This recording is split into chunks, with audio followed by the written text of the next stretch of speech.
Hey everyone, this is Kirk here again from OptionAlpha.com, and in this video tutorial, what I want to do is help you guys figure out where a stock may or may not go in the future. And I think as we start to talk a little bit more about technical analysis, it's important to realize that, it's not the end-all tool. And even in my own progression of trading, I used to use technical analysis a lot more than I do now, but it still serves a really good purpose because you can get some insight into where a stock, again, may or may not go in the future. And I think if you have technical analysis set up the right way on your charts, it's very easy to, again, just use it as a little bit of an edge.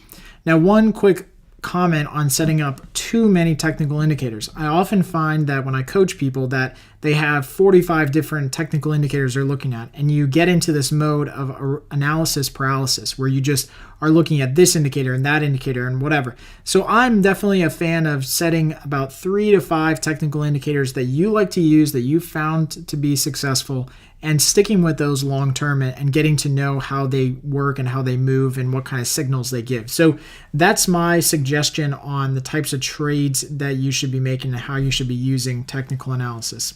Now, what we're going to do today is we're actually going to show you how to set up 3 of the different technical indicators that I use, including MACD, CCI, and RSI. And I'll show you how to set them up in Thinkorswim. And obviously your broker, if you're using somebody different, might have a different setup, but it's all basically about the same. So the first thing that we're going to do is we're going to start with this base chart. And today we're just looking at IWM. So we're just looking at one of the major market index ETFs. And you can see we've got pretty much nothing on this chart that gives us an idea of where the stock may or may not go. We can draw lines and all that stuff, but no real technical indicators. So what I want to do first is I want to go up to here where it says studies, and I want to edit studies. And so you can see there's no studies on here right now, but I'm going to add a study. So on the left, I'm just going to search for the first one, which is MACD. So I want to use MACD 2 lines, and there's a bunch of different ones you can use: histogram, crossover, 2 lines, just regular MACD, but I like to use 2 lines. And then inside MACD, you can see that there's a couple different settings. So the first setting that I want to do is I want to change the fast length, which is this one right here. Fast length, which is currently at 12, I want to change that to 15. So that's the first change I'm going to make. And then I'll explain what these different lengths mean. And then the slow length is currently at 26. I'm just going to even that out just a little bit more to about 30. So here's what they mean. With MACD, basically what you're looking at is 2 different moving averages. And you're using a faster moving average, which in this case is about 15 days, and a slower moving average, which is 30 days. And what we want to see with these 2 moving averages is this convergence and divergence in them, meaning is the momentum in the security, the shorter term momentum relative to the longer, slower term momentum, is that increasing or expanding against itself, right? So is momentum coming into the security or is momentum coming out of the security? And so once we actually put those on our charts, you see all I do is hit apply and go here and hit apply. And you can see that now MACD is on the bottom side of our screen. Now, once we have these on these charts, you can see that the green line, which moves a little bit faster and is kind of a little bit more edgy, it moves quicker with the market because it's a faster moving average. It's only 15 days. This one is going to move much quicker with the market as opposed to this purple line, which is our slower moving average at about 30 days. And you can see they generally both, move in the same cycle, but there's periods in which we see a cross of the slower term moving average, which is green, that crosses above or below the purple line. Now, in our case, we are looking for specifically that cross in the moving average. So in this case, the one that I'm pointing to right now on the screen, this is the moving average that has now crossed under the purple line, and that gives us a very clear sell signal. So when we see that shorter term moving indicator or moving average, that green line, cross under or below the purple line, which is our longer term moving average, that means that short term momentum is getting sucked out of the security relative to long term momentum, and therefore we should be out of the security or at least be wary of a sell off. Now, in this case, that ended up being a pretty good signal, right? And we look back historically with IWM, and that signal really carried us until the next buy signal that we had down here in August. So you can see now we got a new signal where that shorter term moving average, the green one, crosses above the purple line, which is our longer term moving average. And that right there gives us a very clear cut buy signal. And you can see that, again, that was a very good signal because that buy signal here carried us through to the next sell signal, and so on and so on. So MACD is one of my favorite ones to use because it is just a little bit more reliable in just judging where a stock may or may not go in the future.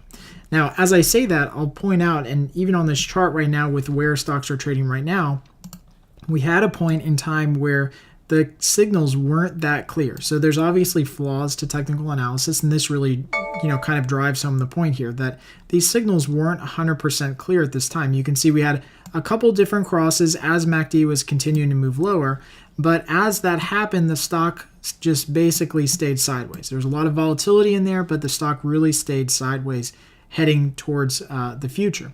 And so it's important here to just, as always, take this with a grain of salt. What's really important with technical analysis is just where a stock may or may not go and how relatively overbought or oversold it is. So if you start to see, MACD really starting to extend like this and just run for a month and a half, it might be best to start, again, paring down your positions or at least getting a little bit bearish in some of your trades. So that's the way that I use it. And again, it's pretty reliable on most stocks, but you'll have to, go back through and back test a lot of those.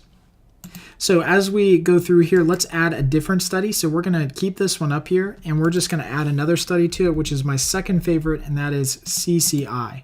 So CCI is a little bit different. We're going to change this one as well. The length of CCI is similar to MACD in that it judges time frames in the past. It's currently set at 14, and we're going to widen this out to 31.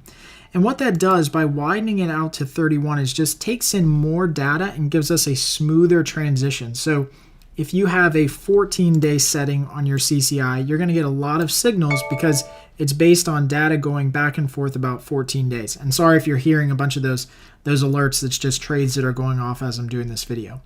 So again, with a shorter term indicator, 14 days, you're going to get a lot of signals back and forth. Moving out to 31 days and changing that timeline just gives you a lot more smooth data and a lot less signals, but more defined signals. So the way that I use CCI is for basically trend analysis, judging to see where the market is relative to an overall trend. So what I'm going to do here is I'm just going to take the oversold and the overbought. I want CCI to be in blue. So I just want it to be a little bit more defined here.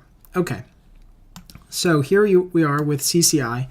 What's important to notice about CCI is that the most important line on this chart is actually the 0 line. Now on here I do have the 100 and the negative 100 because that's what defaults in the indicators. On my particular charts, I like to take those off if I can because I'm not looking at that line. I really want to be focused on kind of this 0 line, and that's where we get our buy signal or sell signal.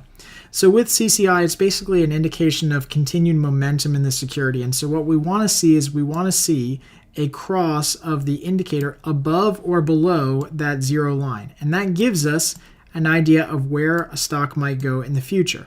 So you can see we got a cross back here in, this is in October if you can't see the date here. And you can see that that cross in CCI did lead to some nice rallying in the stock as we kind of headed towards the end of the year. And it's not all about being overbought or oversold. So just because CCI gets to extremes does not mean that that creates an opportunity necessarily to buy or sell. So that's one difference with CCI as opposed to some other indicators is that it's not about being overbought or oversold. It's about crossing that 0 barrier. And here on the charts, you can see that we had a CCI kind of cross or go to an extreme here back in December, and it dropped low to an extreme. And although it was a slight little buying opportunity, it wasn't some huge bottom because the stocks obviously haven't bottomed out and have reversed since. So don't use it as the extreme. You want to use it kind of right along this 0 barrier.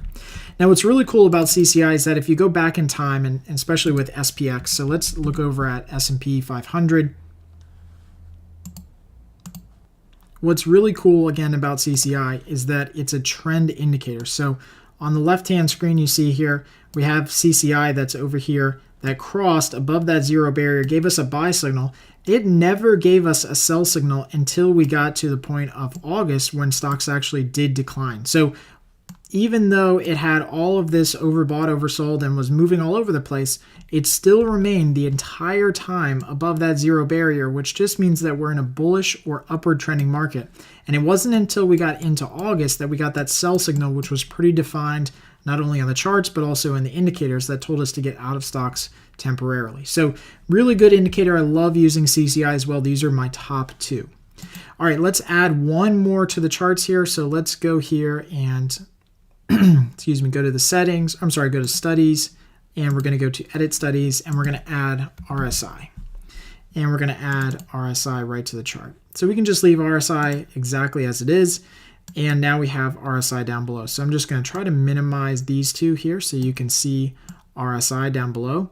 Now RSI is a little bit different. RSI is a judge of relative strength in the index or the stock that you're looking at, and you are with RSI looking for these overbought and oversold ranges. So you can see here that the overbought range is about 70 reading on RSI and the oversold range is about 30.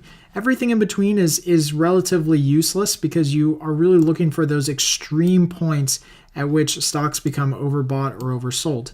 Now when we look back in time again with CCI and MACD, and let me just kind of try to smush these down just a little bit. Here's the look at the S&P 500. You can see that we did get a reading all the way down here on RSI below 30, which ended up being almost a perfect buy on the market because stocks really bottomed out from that point and continued to move higher.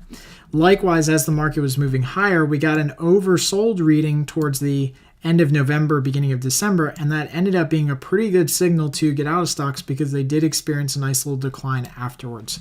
So again, with RSI, you're looking at the extremes and only trying to trade the extremes in this security and indicator.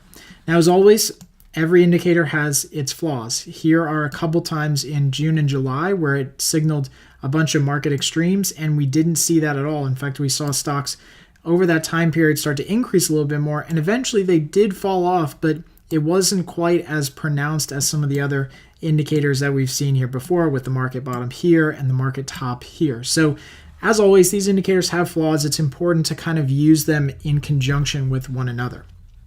So as we go back to IWM, I wanted to show you just how I would use indicators and how I do use indicators and technicals with my trading. And it's this idea that they all have to be in some sort of agreement. Okay. And so I think that's the key here is that if you look at all three of these indicators, they all are moving in about the same ebb and flow. And it's just incredible how these markets move in the same kind of flow and cyclicality. And you can see all three of these indicators are moving in about the same ebb and flow. So it's just important when you look at something that you kind of draw a line in the sand here and say, okay, relatively speaking, where are all of these things pointing? Are they all relatively high? Are they all relatively low? What does that mean for my trade? Do I go bullish? Do I go bearish? Whatever the case is. But again, don't get caught up in analysis paralysis. Just look at the general picture, dissect each individual one of these by themselves, but then kind of glean some insight into the fact that they're all pointing in one direction or another direction or whatever the case is. As we look at the markets today to kind of wrap up this video, you can see that we've definitely reached a high and we're kind of coming off of that high in the market. MACD is continuing to point down because we don't have a buy signal. CCI has just crossed back under that zero barrier, so we definitely have a bearish market that we might be heading into. And RSI is definitely not oversold, and it's not overbought either, and it's definitely pointing towards the downside. So at least at this point, without knowing exactly where the market's going, we're going to err on the side of caution that stocks may continue to fall here until we see something that tells us that they might turn around. So I hope you guys really enjoy this video. This was a lot of information. It took a long time to get through, but this is really all what technical analysis is about. It's about adding a couple different indicators to your charts, making sure that they're customized to fit your trading timeline. In our case, we like to have a longer time frame in most of the indicators just so that it smooths out a lot of the data that we see, but then also using a couple of these to make sure that they're kind of in agreement or congruence with each other as we look to find out where a stock may or may not go in the future. So if you have any questions or comments, please add them right below this video lesson, and I'll make sure I get back to all of those in a timely manner to get your questions answered. Until next time, happy trading.